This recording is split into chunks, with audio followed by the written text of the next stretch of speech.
Imagine discovering a loved one dead, stabbed multiple times in the neck and back, only to be told it was a suicide.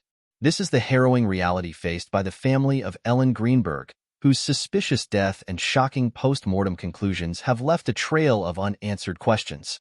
As experts challenge the original ruling, the fight for justice grows stronger.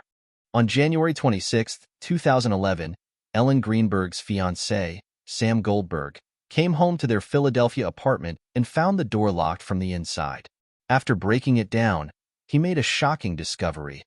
Ellen was lying on the kitchen floor, with a knife still embedded in her chest. She had 20 stab wounds, including 10 to the back of her neck and head. Sam immediately called 911, and investigators arrived at the scene. Please subscribe to our channel and make comments about what you think of our videos. At first, authorities treated Ellen's death as a homicide. Given the number and nature of the wounds, this seemed the logical conclusion.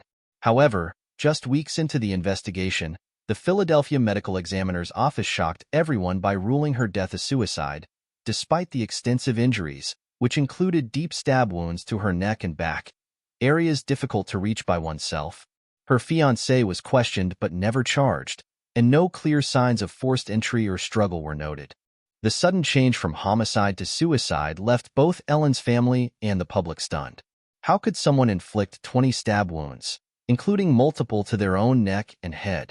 The autopsy report raised more questions than answers, and Ellen's parents refused to accept the suicide ruling. They hired independent forensic experts to re-examine the evidence.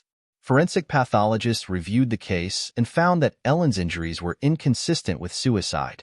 They argued that some of the stab wounds, especially those to her neck, would have incapacitated her, making it nearly impossible for her to continue stabbing herself. The absence of hesitation wounds, typically found in suicides, only deepened the mystery. For over a decade, Ellen Greenberg's family has fought tirelessly to have her case reopened. They filed lawsuits against the Philadelphia Medical Examiner's Office, accusing them of mishandling the investigation and making a wrongful determination.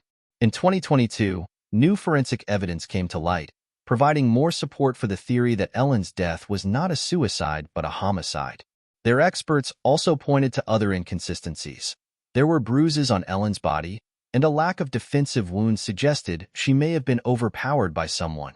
Additionally, her apartment was locked from the inside, but this could have easily been staged by the perpetrator to mislead investigators. In 2022, renewed efforts to challenge the suicide ruling gained national attention, with true crime podcasts and investigative journalists taking a closer look at the troubling details of the case. The Greenberg family continues to push for justice, and as of 2023, the case remains under review.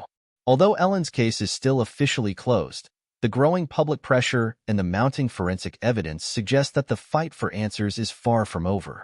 Many believe the case will one day be reopened, with hopes of holding someone accountable for Ellen Greenberg's tragic death.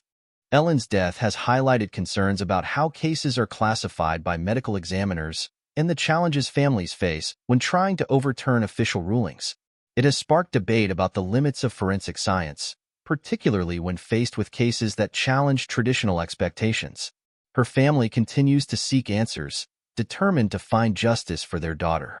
The case stands as a stark reminder of how critical it is to fully examine the details surrounding suspicious deaths and how perseverance can keep the fight for justice alive. Please subscribe to our channel and make comments about what you think of our videos.